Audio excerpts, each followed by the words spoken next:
Allah SWT, kita diberi rezeki lah kan, ada masa yang Allah izinkan untuk kita berjumpa lagi pada hari ini, dan Allah bagi kita kesihatan, iman kita masih lagi dibekalkan oleh Allah. Jadi kita dah berada di siri kelima, tak silap Ustazah. Ya. Kan? Kelima. Jadi hari ini kita akan sambung dengan surah Al-Ikhlas. Jadi seperti biasalah kita perkenalkan program ni ada anjuran bersamalah Ikram PJ dengan MPPJ dengan Majlis Perwakilan Penduduk Zon 22. Jadi mungkin Dr. Nomah daripada MPJ ada, dan Hajah Jamariah, saya tak perasan tadi, daripada Masjid Nurul Yakin Zon 22.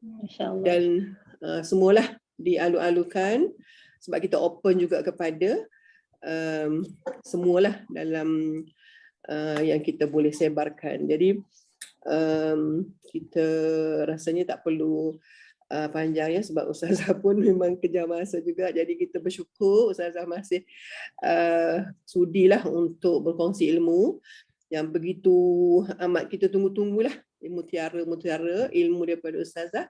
Jadi persilakan. Okay, kita tak buka lagi dengan Al-Fatihah. Kita buka dengan Al-Fatihah. Bismillahirrahmanirrahim. A'udzubillahi minasyaitanirrajim. Bismillahirrahmanirrahim.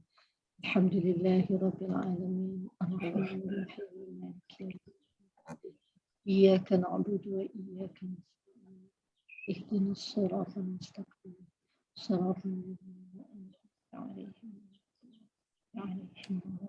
Okay, persilakan Ustazah. A'udzubillahi minasyaitanirrajim. Bismillahirrahmanirrahim. Assalamualaikum warahmatullahi wabarakatuh. Alhamdulillah. Terima kasih kepada pengurusi kita Kak Nik Zainab. Alhamdulillah nama ni sangat dekatlah dengan saya sebab ibu saya juga bernama Zainab. Okay. Alhamdulillah wassalatu wassalamu ala Rasulillah wa ala alihi wa ashabihi ajma'in.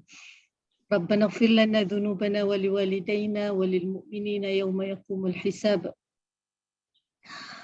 اللهم إنا نسألك يا الله بأن لك الواحد الأحد الصمد الذي لم يلد ولم يولد ولم يكن له كفوا أحد أن تغفر لنا ذنوبنا إنك أنت الغفور الرحيم. اللهم إنا نسألك يا الله بأنك الواحد الأحد الصمد الذي لم يلد ولم يولد ولم يكن له كفوا أحد أن تغفر لنا ذنوبنا إنك أنت الغفور الرحيم. اللهم إنا نسألك يا الله بأنك الواحد الأحد الصمد الذي لم يلد ولم يولد ولم يكن له كفوا أحد أن تغفر لنا ذنوبنا إنك أنت الغفور الرحيم. وصلى الله على سيدنا محمد وعلى آله وأصحابه أجمعين والحمد لله وبعد.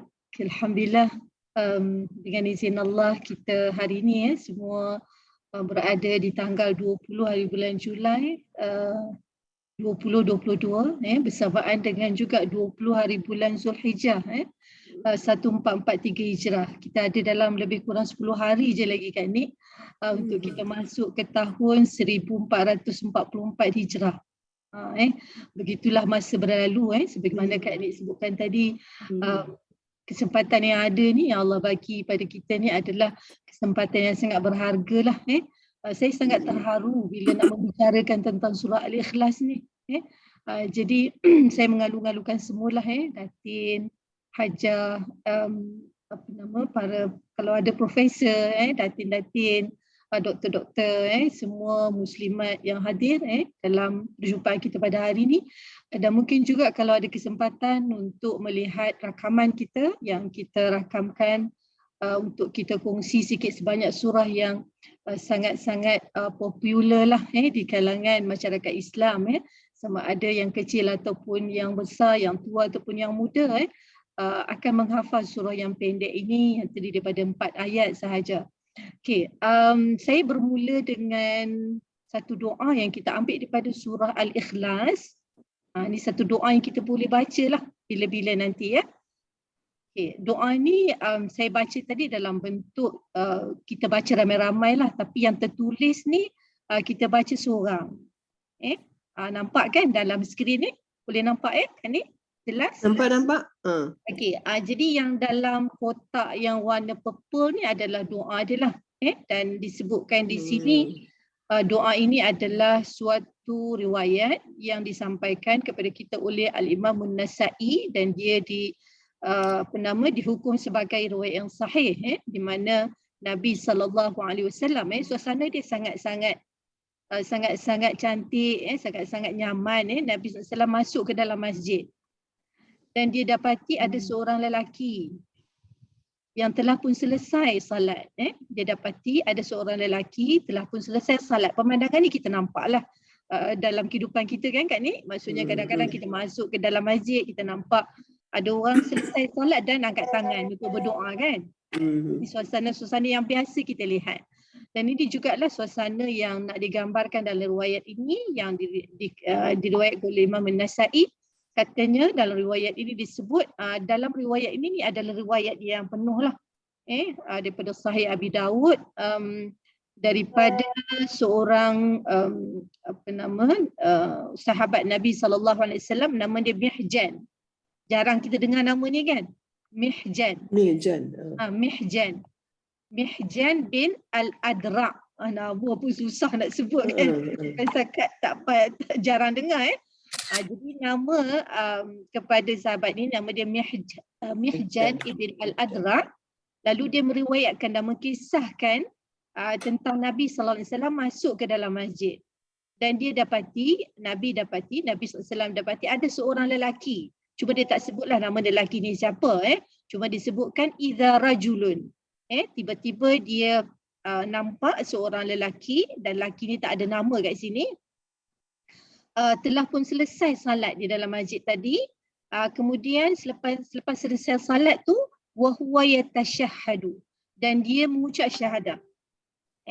Dia mengucap syahadah lepas je salat tu dia mengucap syahadah. Asyhadu an la ilaha illallah wa asyhadu anna Muhammadan Rasulullah. Boleh Kemudian selepas itu lelaki tadi pun berdoa. Apa doanya? Katanya Allahumma. Boleh baca kan? Boleh baca sama-sama tak? Allahumma inni laka ya Allah bi annakal wahidu al-ahadu al-ahadu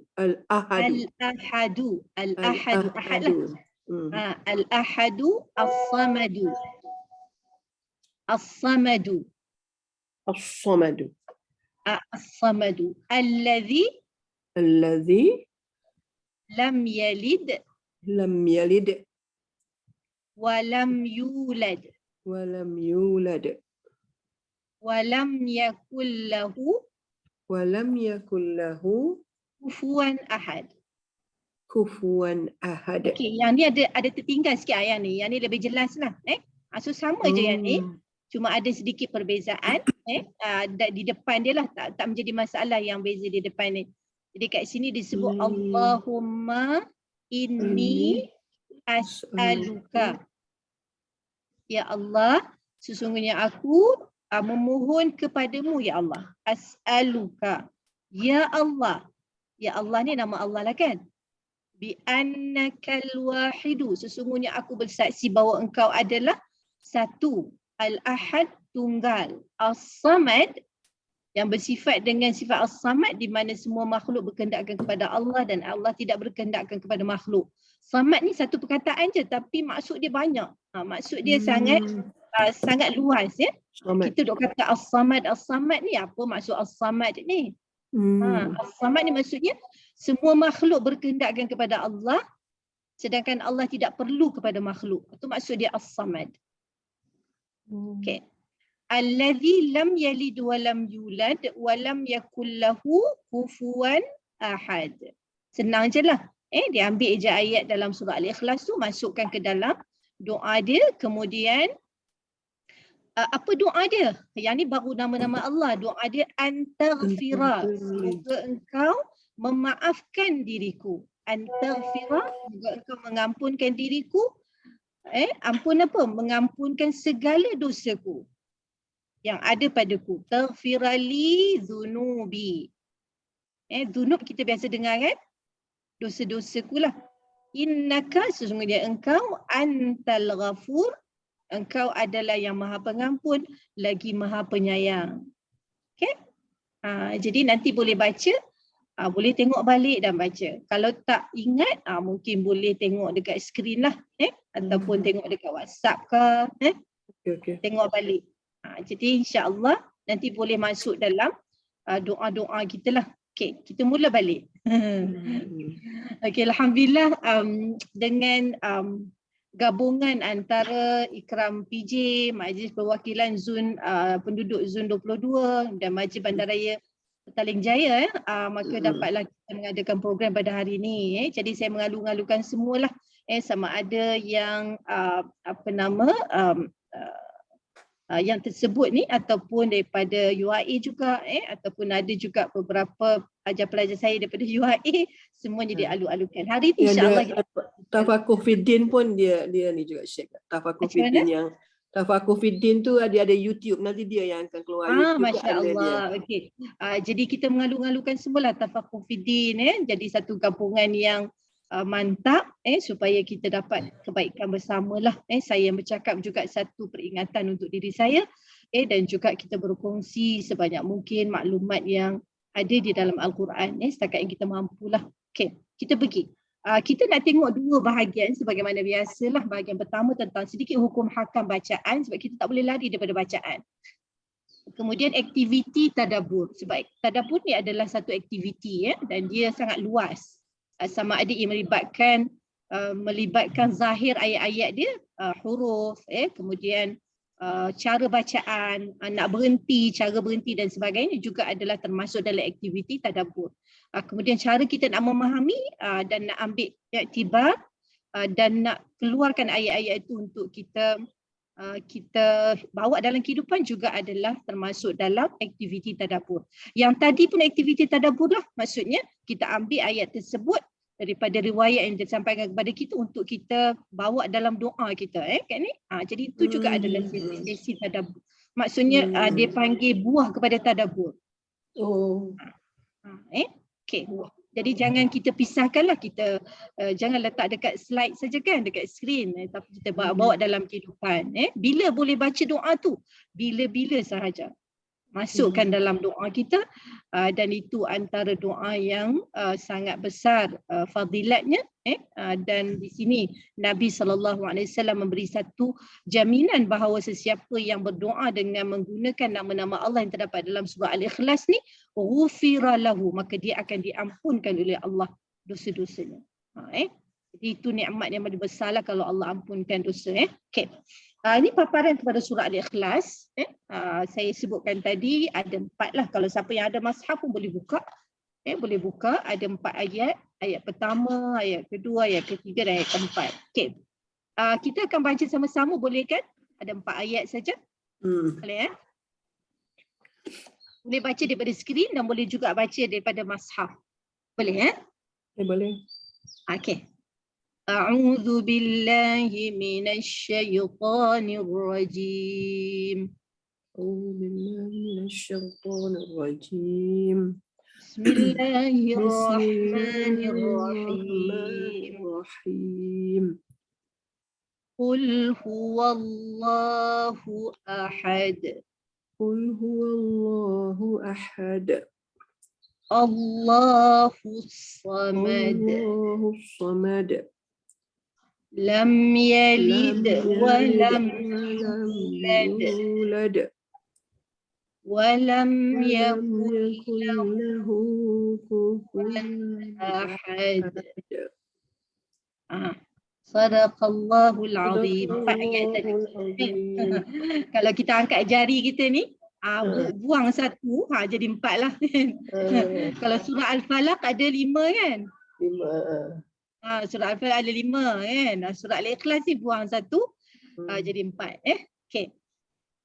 kita nak tengok sedikit lah macam ada beberapa perkara tentang bacaan supaya kita sentiasa memperbaiki bacaan. Saya pun baru je telefon guru saya untuk memastikan beberapa perkara berkaitan dengan tajwid, hukum tajwid lah. Kadang-kadang kita kena ada guru untuk rujuk untuk memastikan apa yang kita faham itu adalah suatu yang betul. Jadi alhamdulillah lah, tu juga satu nikmat satu nikmat. Okay.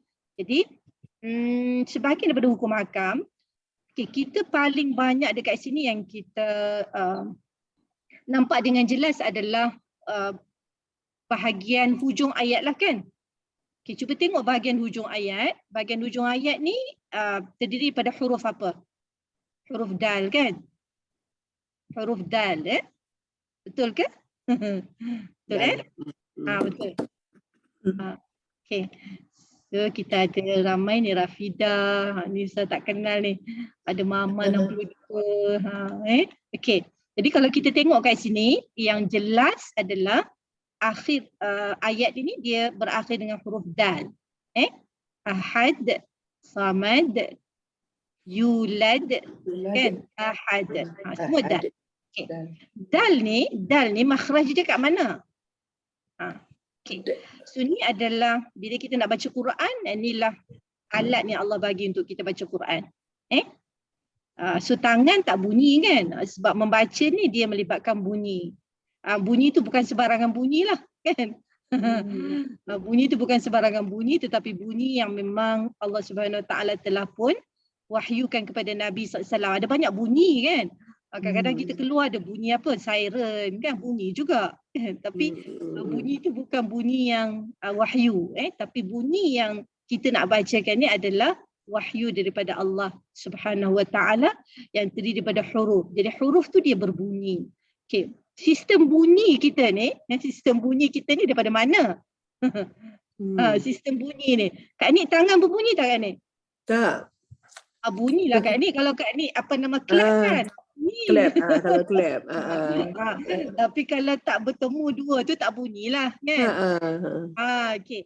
Jadi sistem bunyi ni bukan tangan yang nak baca Quran, tapi yang nak baca Quran adalah sistem ni. Sistem mulut ni. Dia ada satu sistem yang kompleks. Sebab kadang-kadang kalau kita tak tunjuk ni, kita rasa macam benda tu biasa je lah kan? Tapi ni juga adalah yang kita panggil aktiviti tadabbur. Aktiviti tadabbur. So tadabbur ni luas lah. Jadi apabila kita nak baca, dia akan melibatkan instrumen ni. Dia akan melibatkan sistem ni. Dia ada satu sistem yang kompleks. Dia bukan main-main letak saja. Okay. So kita akan ada hidung di mana adanya dengung. Okay. Dalam surah Al-Ikhlas tadi, ada tak dengung? Ada tak dengung? Ada? Ada sistem dengung tak kat sini? Ada walam yulad. Tak ada. Tak ada dengung. Semua tak ada. Tak ada. Tak ada dengung. Jadi tak adalah sistem dalam mulut kita ni, hidung tak gunalah masa baca surah Al-Ikhlas. Jangan naik pula ke hidung baca. Tak. Sistem hidung tak ada. Okay, baru tahu kan? Itulah kita panggil aktiviti tadabbur. Maksudnya, kenapa Allah cipta sistem begitu? Allah sahaja yang tahu dan dia maha tahu. Jadi duhur surah Al-Ikhlas ni tak ada bunyi yang naik ke hidung. Tak ada bunyi yang naik ke hidung. Baru tahu. Kalau nak lebih jelas lagi, baca baliklah. Kat mana ada dengung? Tak ada dengung. Dia cuma ada idgham sahaja. Maksudnya masukkan. Walam yakul lahu. Dia tak dengung. So jadi dia adalah satu surah yang sangat simple. Dan ia dimudahkan Allah untuk dibaca oleh semua lapisan umur. Sebab kalau dengung ni dia agak payah sikit kan? So boleh jelas jadi yang dihujud di dengung ni tak ada dalam surah Al-Ikhlas. Dia akan ada huruf-huruf yang berkaitan dengan rongga. Rongga. Ni rongga lah. Kemudian huruf yang berkaitan dengan lidah. Lidah. Lidah. Kemudian huruf yang berkaitan dengan mulut, bibir. Okay. kita tengok satu je lah hari ni, sebab kalau nak pergi satu-satu habislah masa 1 jam kan. Sebab kita aktiviti ni kita buat sikit-sikit, boleh kan? Okay. So kita nak tengok tadi yang begitu jelas pada kita, banyak di secara jelas, iaitu hujung ayat. Hujung ayat berakhir dengan dal, kan? Boleh? Boleh.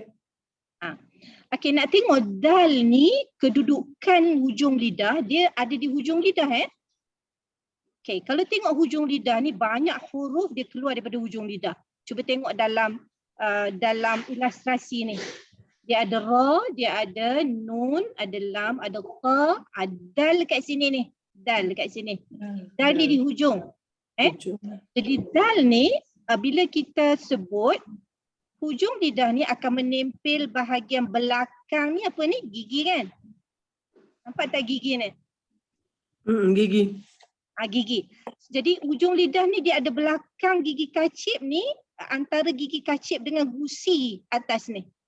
Gusi atas ni. Gigi ada gusi lah kan? Okey, jadi dia akan menempel. Jadi ahad, dia punya stesen dia ni, hujung ni dekat belakang ni. Ahad. Cuba Kak Nik sebut. Ahad. Jangan naik atas langit. Bukan. Jangan naik atas langit. Hujung ni dekat belakang gigi ni. Ahad. Ubahkan hujung ni daripada langit ke belakang ni. Ahad. Cuba. Cuba Zamharia, Puan Zamharia ke, Sabiha dan sebagainya, cuba. Pastikan hujung lidah ni berada di belakang gigi kacip ni dan di antara dua gigi, di antara gusi dengan gigi. Ahad. Duduk. Dia bukan du.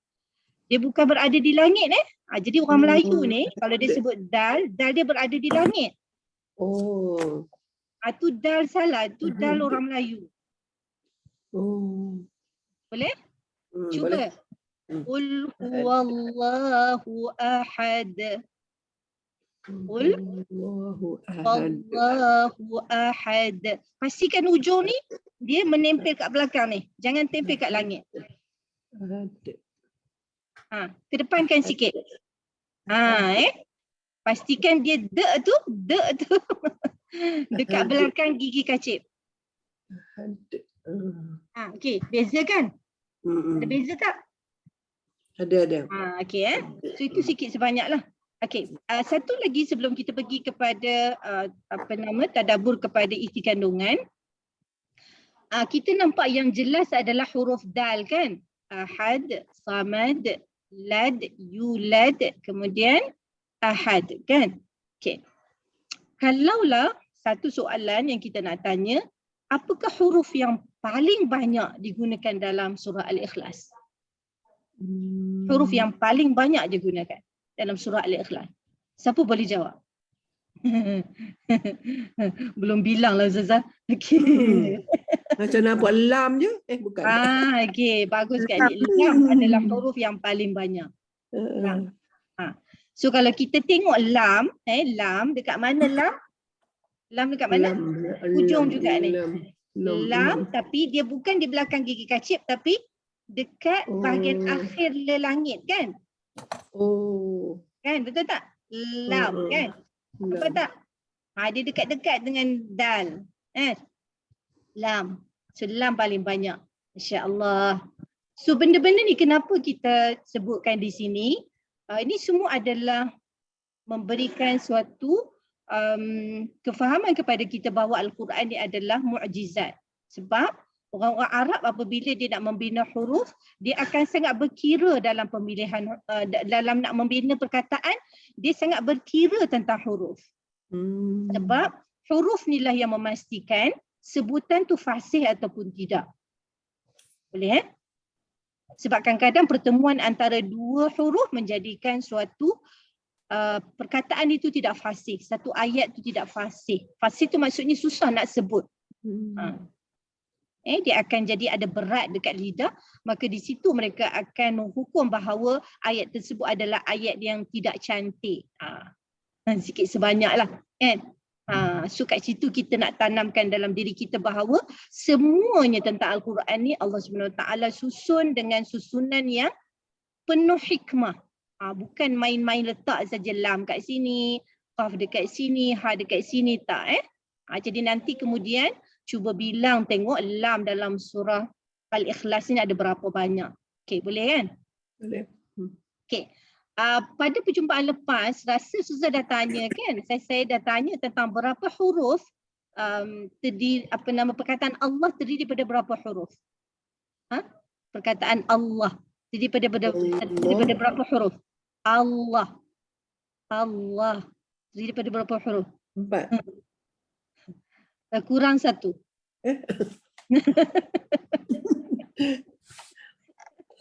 Okey. Secara zahirnya kita nampak 4 lah dekat sini. Betul lah. Tadi nampak secara zahirnya 4. Tapi sebenarnya ada alif kecil selepas lam yang kedua ni. Kita akan sebut Allah.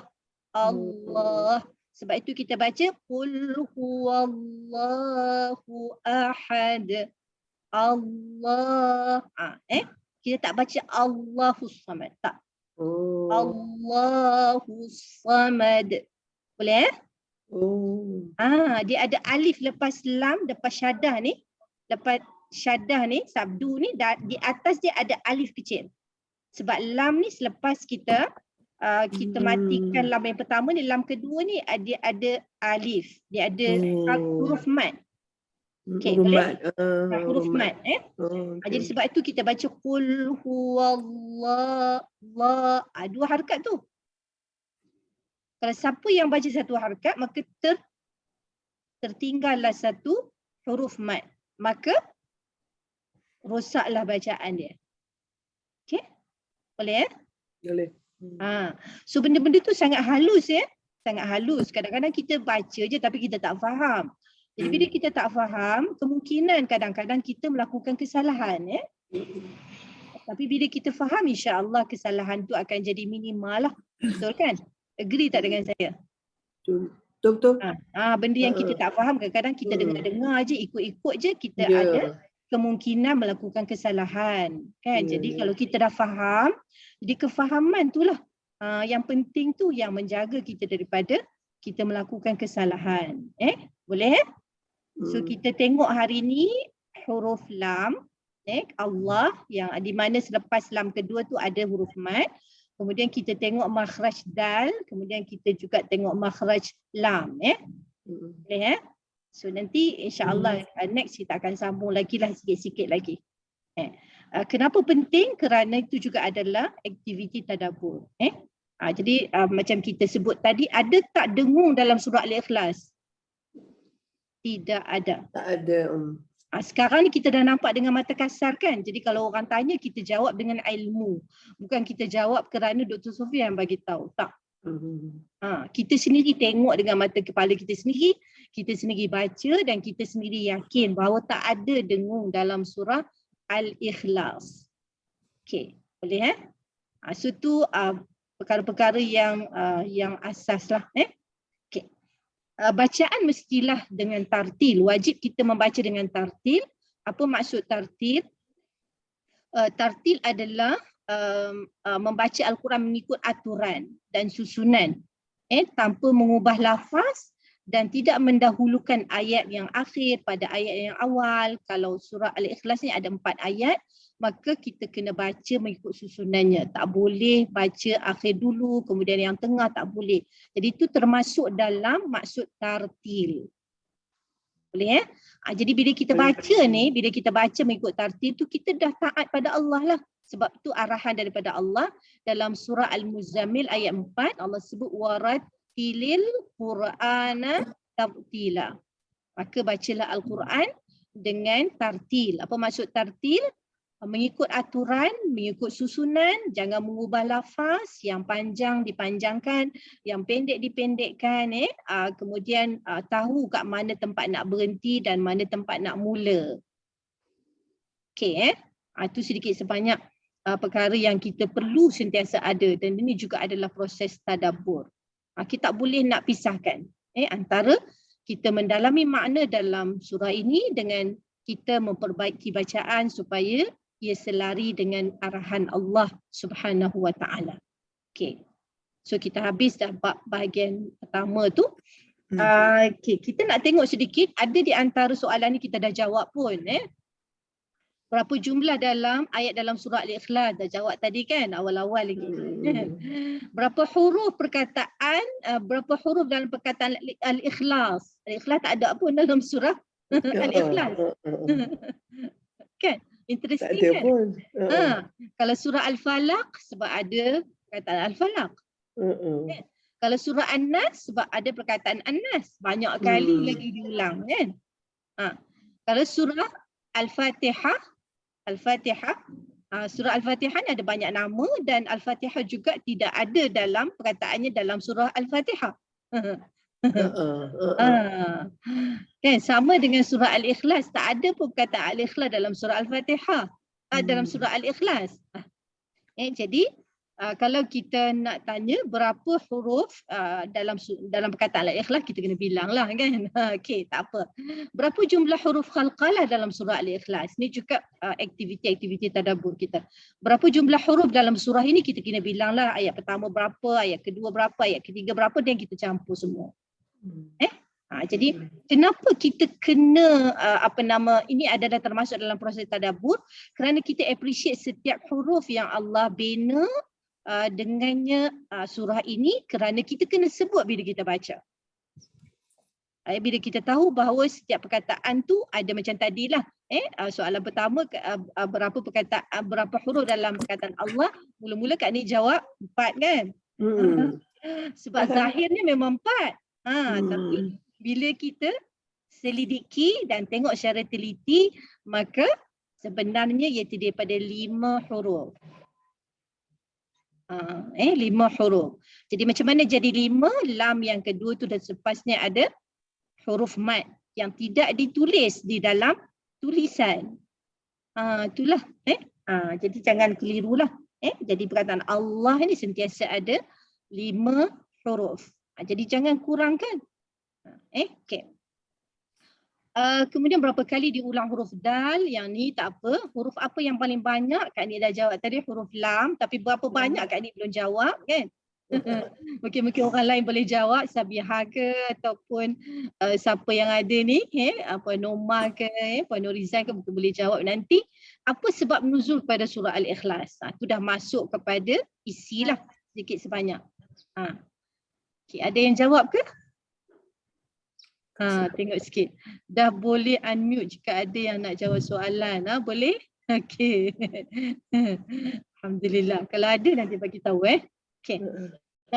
Apa nama lain kepada surah Al-Ikhlas? Nama lain kepada surah Al-Ikhlas ni mungkin saya akan sebut dalam perjumpaan kita yang kedua. Sebab namanya sangat banyak. Dia ada 20 nama. Ada 20 nama. Dan nama ini adalah nama-nama yang disebut oleh Al-Imam Ar-Razi di dalam tafsir yang bernama Mafatihul Ghaib. Saya besarkan. Okey. Al-Imam Ar-Razi dia menyebut ada 20 nama kepada surah Al-Ikhlas ni. Walaupun Al-Ikhlas perkataan tu tak ada dalam surah Al-Ikhlas, tapi nama kepada surah Al-Ikhlas ni ada 20. Nanti kita tak boleh bincangkan hari ni. Kalau kita bincangkan hari ni, 20 nama ni habis 1 jam ni dengan nama dia saja. So kita akan tangguhkan pada perjumpaan kita yang akan datang. Tapi saya nak bagi satu info bahawa surah Al-Ikhlas ni ada banyak nama. Al-Imam Ar-Razi menyebut ada 20 nama. Nanti saya akan bawa, ini teks Arabic dia, nanti saya akan terjemahkan. Kenapa nama tu dinamakan Al-Ikhlas, kenapa ia dinamakan surah At-Tafrid, kenapa dia dinamakan surah At-Tajrid, kenapa dia dinamakan surah At-Tauhid. Banyak lagi ni baru 4. Ada 16 lagi. Nanti saya akan sebutkan dalam perjumpaan kita yang akan datang insya-Allah. Hari ini kita nak fokus kepada tadabbur isi untuk menjawab persoalan objektif utama bukan surah Al-Falaq ni, surah Al-Ikhlas. Apakah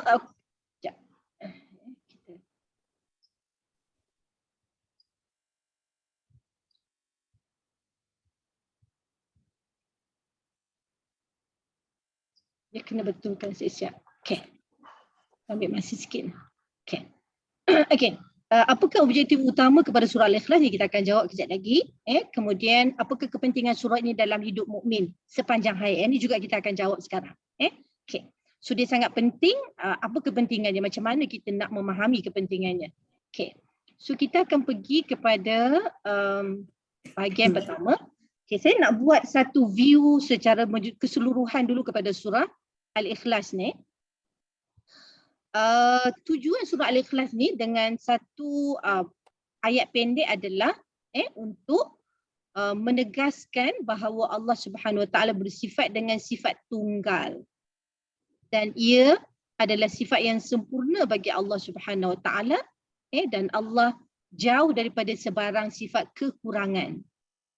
Allah adalah sempurna pada zatnya, sempurna pada sifatnya, dan sempurna pada perbuatannya. Nanti kita akan jelaskan apa maksud sempurna pada zat, apa maksud sempurna pada sifat, dan apa maksud sempurna pada perbuatan. Okay, manusia macam kita lah kan.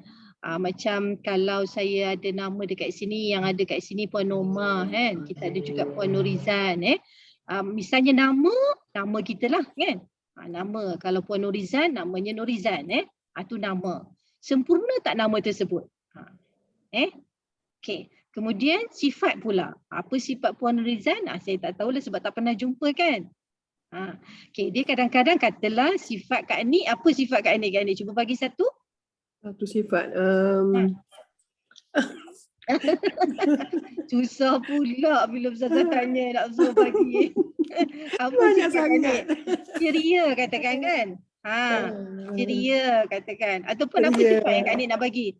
Suka senyum. Suka senyum. Okey. Jadi itu adalah sifat lah. Sifat. Maksudnya, adakah senyuman Kak Ni itu sempurna? Tu nak tanya tu. Tentulah tidak kan. Itulah kan. Jadi yang itu Tuhan dia je boleh jawab. Tuhan dia boleh jawab. Ustazah tak boleh lah kata Kak Ni senyum sumbang lah, tak boleh kan. So, kita tak tahu dalaman dia bagaimana. Kita hanya berdasarkan zahir. Jadi Allah Subhanahu Wa Taala ada nama, dia sempurna pada namanya, sempurna juga pada sifatnya, dan sempurna juga pada perbuatannya. Maksudnya, kalaulah Allah itu bersifat dengan maha mengetahui, maka pengetahuannya adalah sempurna, semuanya dalam pengetahuan Allah Subhanahu Wa Taala. Kan, kalau kita sifatkan manusia yang berilmu, dia ada semua ilmu ke Kak Nek? Ada, memang tak akan ada. Jadi dia sempurna. Maka apa beza ilmu manusia dengan ilmu Allah? Ilmu Allah adalah sempurna dan tidak ada sebarang kekurangan. Manusia kuranglah lebih daripada sempurna kan? Semuanya kurang. Okay. Jadi apa yang nak ditegaskan di sini adalah untuk menegaskan bahawa Allah bersifat dengan segala sifat kesempurnaan. Kejap ada drill dekat rumah pula. Oh. Bising kan? Kejap Kejap. Tak dengar sangat. Tak dengar sangat ya? Tak tahulah lain tapi kejap sudah minta dia.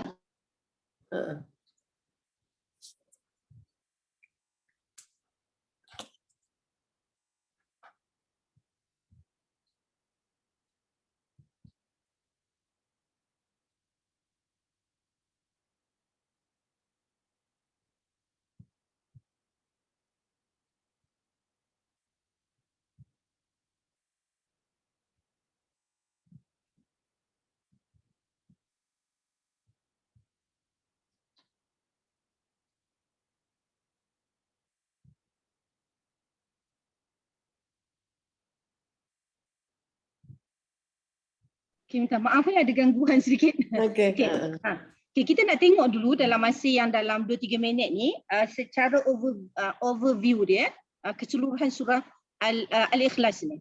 Okay, tadi saya kata surah ni adalah untuk menegaskan bahawa Allah bersifat dengan sifat kesempurnaan dan menafikan sifat kekurangan, ketidaksempurnaan. Allah sempurna dan menafikan ketidaksempurnaan Allah Subhanahu Wa Taala. Itu secara umumnya. Jadi semua sifat Allah Subhanahu Wa Taala ataupun perbuatannya adalah sempurna, tidak ada sebarang kecacatan. Dia berbeza dengan manusia. Kan bila kita compare dengan makhluk semua Ada banyak kekurangan. Tidak ada makhluk yang sempurna. Okey. Jadi itu tujuan yang utama yang nak disampaikan dalam surah Al-Ikhlas. Okay, dengar tak Tak apa, tak sangat, tak ganggu sangat. Okay. So kita tengok ayat pertama, pertama, qul huwallahu ahad. Ahad maksudnya al-mutafarridu bil uluhiyah. Maksudnya Allah sajalah yang berhak untuk disembah dan tidak selainnya. Allah sahaja yang berhak disembah dan tidak selainnya. Itu ayat pertama. Qul huwallahu ahad. Nanti kita akan huraikan lebih jelas. Maksudnya ahad itu pada uluhiyah Allah, pada Allah itu sebagai ilah yang berhak disembah. Tak boleh sembah selain daripada Allah. Tak boleh puja selain daripada Allah Subhanahu Wa Taala. Boleh tak puja malaikat? Tak boleh. Boleh tak puja para nabi? Tak boleh. Hanya boleh memuji sekadar yang Allah benarkan sahaja. Tetapi yang berlebih-lebih tidak dibenarkan. Hanya sekadar yang Allah benarkan sahaja. Jadi yang boleh kita puji secara mutlak adalah Allah Subhanahu Wa Taala. Itu yang pertama. Yang kedua Allah adalah merupakan ketua. Maksudnya Sayyid ni, maksudnya semua keperluan makhluk diberikan oleh Allah Subhanahu Wa Taala. Tidak ada selain daripada Allah yang mampu untuk memberi semua keperluan makhluk. Okey, kita tanya diri kita, keperluan kita banyak ke sikit? Banyak. Banyak. Okey. Kemana kita nak minta tu keperluan yang banyak tu? Minta kat suami ke? Tak boleh, tak cukup juga yang nak bagi pun. Cukup yang nak bagi, dia pun perlu juga. Dia pun perlu. Jadi yang hanya boleh memberi segala kemahuan kita adalah Allah sahaja. Jadi salah kalau kita minta kepada yang selain daripada Allah. Kerana yang selain daripada Allah memerlukan Allah dalam kehidupan mereka. Sama ada ia adalah manusia ataupun jin ataupun malaikat ataupun syaitan sekalipun, iblis kan, ataupun benda-benda pokok, bukit bukau, semuanya memerlukan Allah Subhanahu Wa Taala yang menciptanya. Yang kita lebih fokus kepada kehidupan lah, yang hidup. Jadi yang hidup tu perlu hidup dan perlu kepada perkara yang boleh menghidupkan mereka. Banyaklah kan. Okay. Macam pokok pun bukan air saja yang dia perlukan kan. Dia perlu juga nutrien daripada tanah dan sebagainya yang boleh memberikan kehidupan pada dia. Okay. Jadi yang mesti puja, yang disembah adalah Allah semata-mata.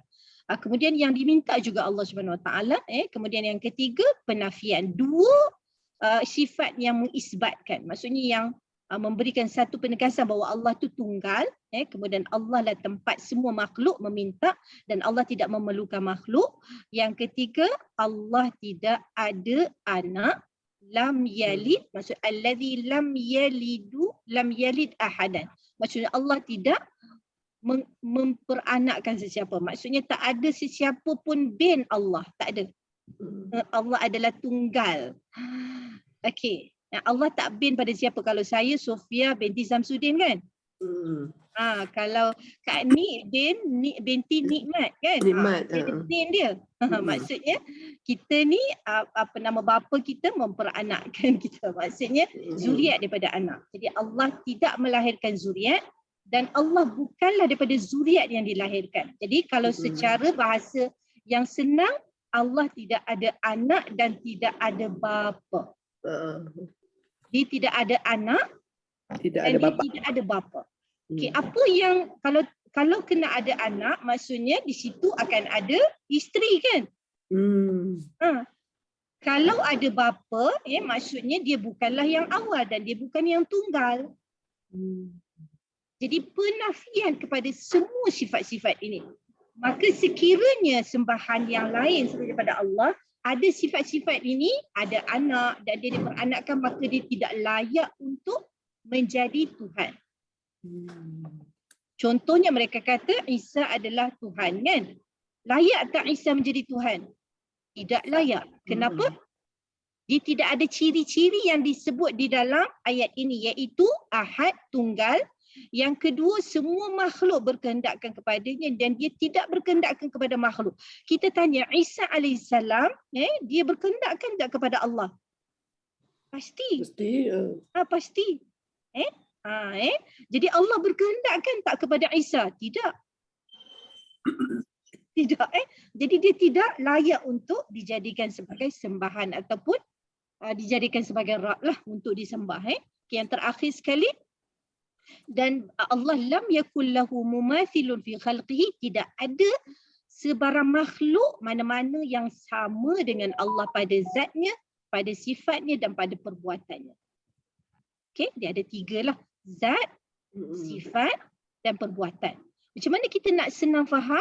Kita tengok pada diri kita lah. Kita ada diri kita sendiri kan? So diri kita kalau kat ni ada berapa nama?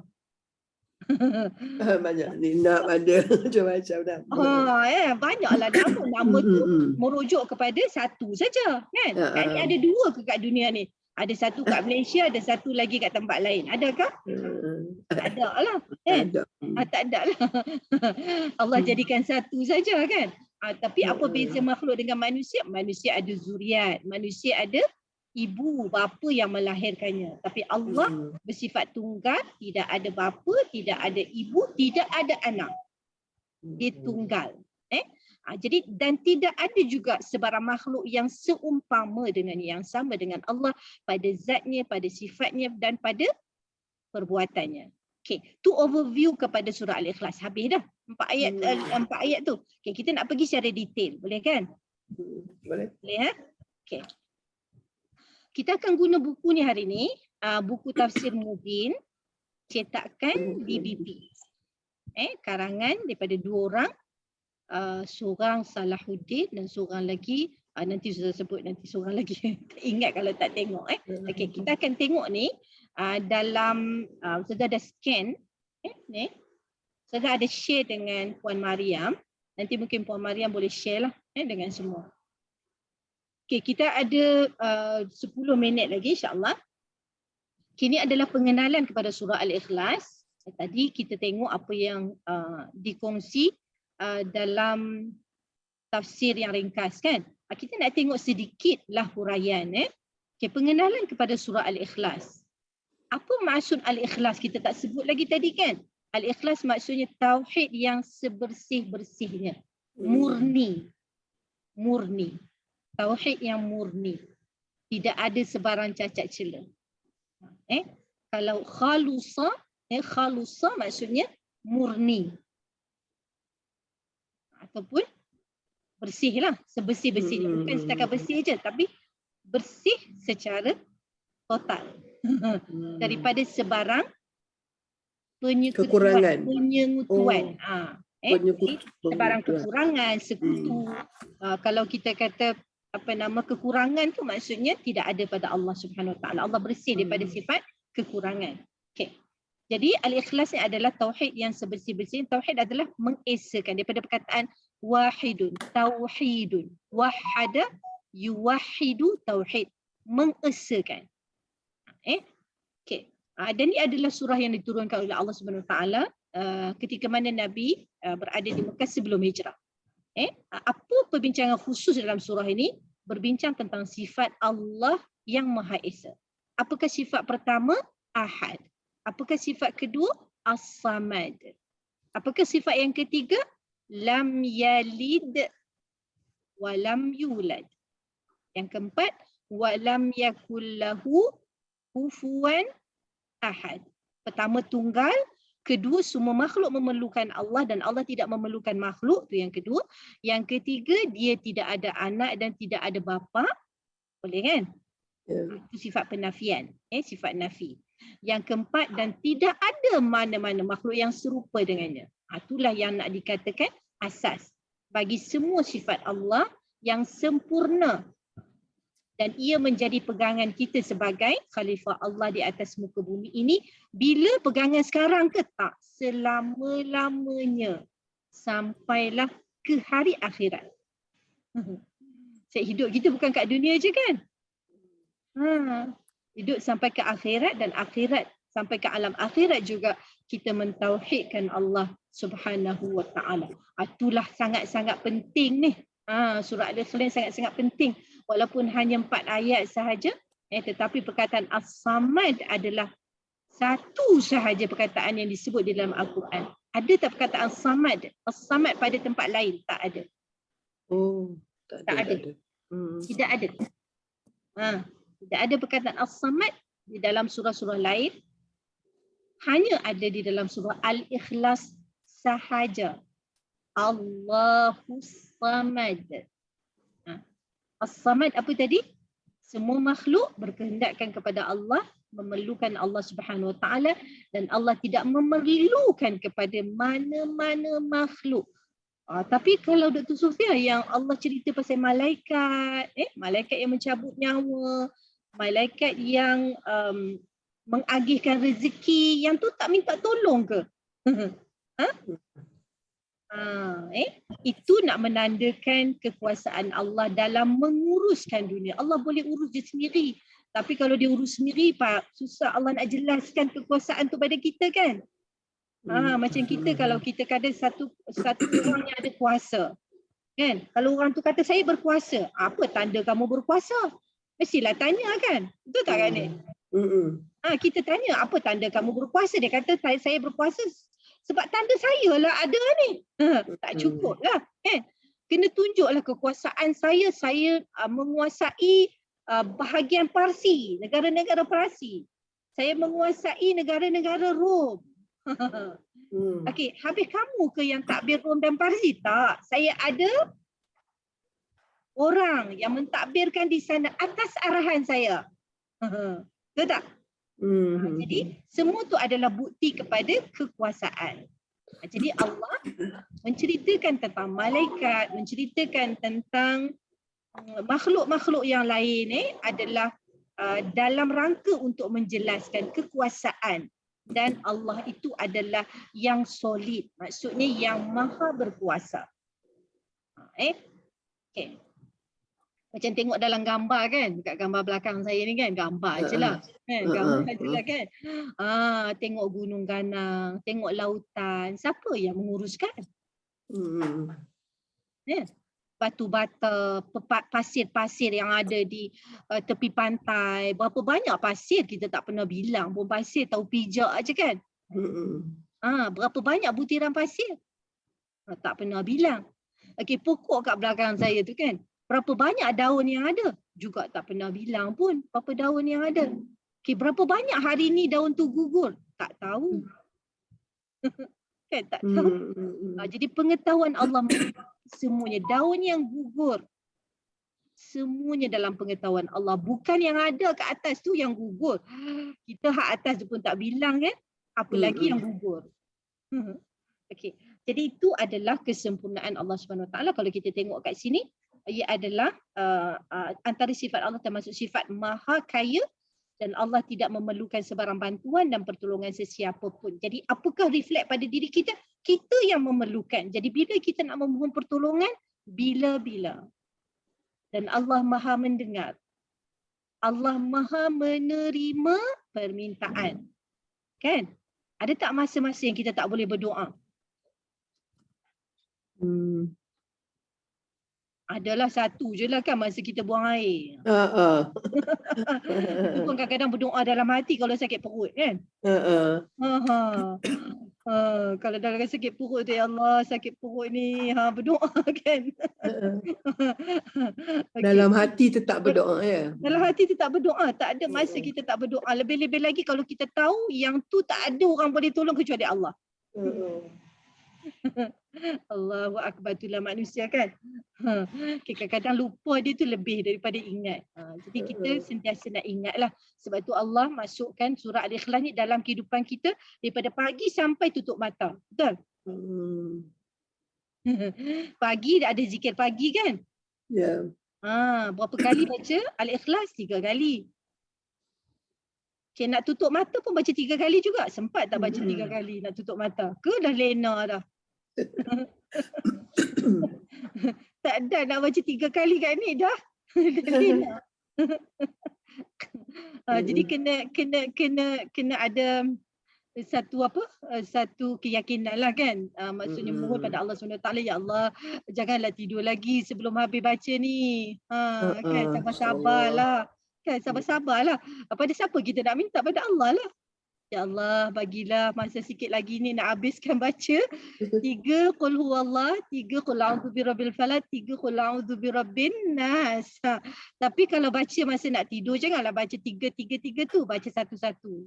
Qul huwallahu ahad, kemudian dituruti dengan qul a'udzu birabbil falaq, kemudian qul a'udzu birabbin nas. Lepas tu tiup dekat tapak tangan. Boleh kan? Semua dah buat belum? Tiup pada tapak tangan.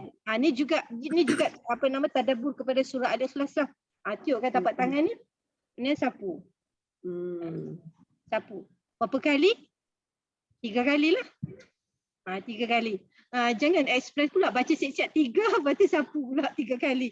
Tak, setiap kali satu sapu, kemudian baca lagi, tiup lagi sapu, kemudian baca lagi 3 surah tu, tiup dekat tapak tangan dan sapu. 3 kali.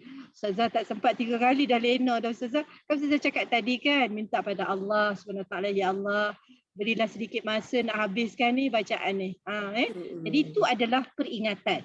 Baca tu jangan baca saja, tapi mengingatkan kita tentang kesempurnaan Allah Subhanahu Wa Taala ketika kita bangun dan ketika kita nak tidur. Jadi itu antaranya. Okey, kita nanti lebihnya boleh baca sendiri. Okey, kita nak baca sebab turun, kita ada 4 minit lagi. Kan saya dah cakap tadi kan, kita akan ada sesi kedua kepada surah Al-Ikhlas. Walaupun 4 ayat saja, tapi tak apa, kita dah tengok ada overview tadi kan. Okey, sebab turun. Satu riwayat di mana Nabi SAW ditanya oleh orang kafir, musyrik yang menyembah berhala. Lalu datang kepada Nabi SAW. Ni suasana-suasana yang Nabi SAW berhadapan dengannya lah. Lalu mereka bertanya, wahai Muhammad, ni cara orang kafir bercakap dengan Nabi SAW lah. Kita tak bolehlah panggil wahai Muhammad. Kita panggil ya Rasulullah. Betul tak? Kita panggil ya Nabi Allah, ya Habiballah. Kita tak panggil ya Muhammad. Sebab Allah kata, la taj'alu du'aakum la taj'alu du'a ar-rasuli ka du'a'i ba'dikum li ba'd. Jangan kamu jadikan panggilan kamu kepada Nabi SAW sama dengan panggilan kamu kepada orang lain. Tak boleh. Nabi ada kedudukan dan kita perlu hormat. Tapi hormat tu tak sampailah kita menjadikan dia sebagai tak. Sebagai seorang rasul, kita panggil ya Rasulullah. So itu juga adalah antara tadabbur surah Al-Ikhlas berkaitan dengan sebab nuzul. Jadi kalau baca ni wahai Muhammad ni adalah orang kafir. Kita jangan panggil Nabi wahai Muhammad. Kita panggil wahai Rasulullah, wahai Habiballah, wahai Nabi Allah. Okay. Jadi terangkanlah kepada kami sifat-sifat Tuhanmu. Penting juga ni mereka tanya ni sifat Tuhan. Kepada Nabi SAW. Adakah ia daripada emas? Sebab mereka berhala tu buat daripada emas, buat daripada perak kan, buat daripada batu. Jadi dia tanyalah, dia wonder. Maksudnya dia nak tahu juga Tuhan yang Muhammad kata ni buat daripada apa. Dia kata adakah daripada emas, perak, ataupun permata, ataupun delima. Ni batu-batu yang sangat berharga lah pada mereka, terutamanya emas, perak. Jadi dia kata Tuhan kamu ni jadi daripada ni jugakah? Jadi dengan demikian Allah SWT mewahyukan kepada Nabi SAW menjawab soalan ini.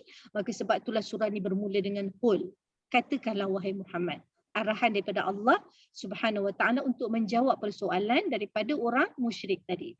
Kalau nanti baca dalam kitab-kitab tafsir, ada juga soalan-soalan lain daripada orang Yahudi, daripada orang Nasrani. Jadi kita tahulah bahawa soalan ni bukan hanya orang kafir saja yang tanya, tapi ia juga ditanya oleh orang lain. Sama ada orang kafir penyembah berhala ataupun orang kafir di kalangan ahli kitab. Kenapa kita kata ahli kitab ni kafir? Sebab mereka tidak beriman dengan Al-Quran dan mereka tidak beriman dengan kerasulan Nabi Muhammad sallallahu alaihi wasallam. Maka keimanan mereka tertolak. Walaupun mereka beriman dengan kitab-kitab Taurat dan Injil, mereka beriman dengan nabi-nabi yang sebelum mereka, tetapi mereka menolak kerasulan Nabi kita sallallahu alaihi wasallam dan mereka menolak Al-Quran, maka tertolaklah keseluruhan keimanan mereka. Walaupun mereka beriman dengan hari kiamat. Kalau kita tanya, ahli kitab beriman tak dengan hari kiamat? Mereka beriman. Mereka beriman tak dengan malaikat? Ya, mereka beriman. Tapi kenapa mereka digolongkan dalam golongan kafir? Kerana mereka menolak salah satu daripada rukun iman, iaitu beriman dengan keseluruhan para rasul. dan beriman kepada keseluruhan kitab-kitabnya Allah Subhanahu wa taala wahyukan kepada para rasul. Jadi keimanan mereka telah tertolak kerana mereka tidak beriman dengan Nabi kita sallallahu alaihi wasallam dan juga mereka tidak beriman dengan Al-Quran. Okey. Ini huraian lah. Tadi kita tengok secara ringkas, ini huraian. Kak Anik, kita dah pukul 10. Ya. Itulah kan. Kejap Kalau kita je. nak pergi cepat-cepat macam tak apalah kan, kita agak Ada beberapa siri pun tak apa Ustazah, jangan itulah kan. kita nak faham, kita nak amalkan, jadi kita tak boleh juga nak tergesa-gesa sebab takut kita tak memberikan hak kepada surah ini yang mana ia adalah satu panduan selama-lamanya. Sebab tu kita tak kata panduan di dunia aja, panduan selama-lamanya, maksudnya di dunia dan di akhirat. Jadi kita tak bolehlah tergesa-gesa kan dalam nak menghuraikan, dalam nak mengambil intipatinya supaya kita dapat betul-betul ambil apa yang ada dalam surah ni untuk kita bawa dalam kehidupan. Kalau tadi kena bawa surah ni dalam doa, kemudian surah ni juga menjadi satu peringatan. Banyak dalam kehidupan kita, kita akan ulang-ulang baca. Nanti cuba duduk-duduk tu fikir banyaknya baca surah Al-Ikhlas. Cuba tengok berapa kali baca dalam sehari. Terlalu banyak kan. Lepas salat dah 5 kali dah kan salat. Jadi setiap kali lepas salat akan baca sekali. Jadi dah 5 kali dah. Itulah antara perkara-perkara yang Allah hadirkan dalam kehidupan kita untuk menjadi peringatan kepada kita. Dan itu sebenarnya adalah aturan dan susunan Allah SWT untuk mengingatkan manusia yang sentiasa lupa. Jadi bila kita baca nanti, kita akan lebih jelaslah bila kita menghuraikan ayat ini dan kita fahamkan maksudnya, dan bila kita baca juga bacaan kita akan semakin baik. Jadi itu sahajalah untuk hari ini. Minta maaf kalau ada banyak perkara-perkara yang masih lagi kita tak sebut. InsyaAllah kita akan sebut dalam siri kedua. Tunggu. Dan insyaAllah kita berdoa agar kita masih lagi diberi usia oleh Allah untuk berada di atas muka bumi ini. Amin. Dan amal saleh sebanyak mungkin. Jadi aku qauli hadza wa astaghfirullahal azim li wa lakum wa lisairil muslimin wal muslimat bi rahmatika arhamar rahimin. Walhamdulillah. Saya kembalikan kepada Kak Nik. Okay, jazakillah khairan katsira pada Ustazah. Kita bertuah sebab kita dapat kefahaman yang jelas daripada Ustazah yang begitu menjagalah ilmu tu, sebab kalau kita tak jaga ilmu tu, macam Ustazah kata tadi, kita takut kita melakukan kesalahan, salah faham kan. Jadi Ustazah pun mendapat ilmu daripada pakar yang kita tahu. Ustazah sentiasa ada ustaz-ustaz dia yang dia sentiasa berguru, maknanya bukan berguru yang lama-lama dulu, maknanya sentiasa up to date. Macam itulah juga kita. Jadi kita harap kita dapat sambung sendirilah dengan homework macam yang Kak Anik nampak tadi. Ada 2 lah homework besar. Satu, kita nak hafal doa tu. Sebab tak sempat tadi, nanti bila ada YouTube kita boleh dengar balik doa tu dan cuba hafal. Dan yang kedua, Ustazah dah bagi buku rujukan tu, Tafsir Mubin kan.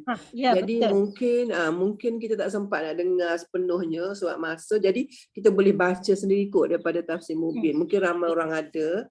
Jadi kalau ada, kita boleh baca sendirilah tafsir tu, insya-Allah. Ni untuk diri sendiri jugalah sebenarnya, reminder kan. So mana-mana tafsir pun boleh. Mana-mana tafsir pun boleh. Mana-mana pun tak apa boleh So sebab kita nak tambah lagi kefahaman. Okay, jadi rasanya tak payah bagi overview lah apa yang Ustazah dah sampaikan tadi. Kita cuma kita tangguhlah dengan membaca tasbih kafarah supaya kita mendapat keampunan untuk apa juga kesilapan Semoga Allah ampunkan kita dan kita mendapat manfaat daripada ilmu ni, insya-Allah bersama-sama. Okay, subhanallahumma bihamdika asyhadu an la ilaha illa anta astaghfiruka wa atubu ilaik. Sallallahu ala sayyidina Muhammad wa ala alihi wasallam. Alhamdulillah. Wassalamualaikum warahmatullahi wabarakatuh. Waalaikumsalam warahmatullahi wabarakatuh. Jazakallah. Wa iyyakum.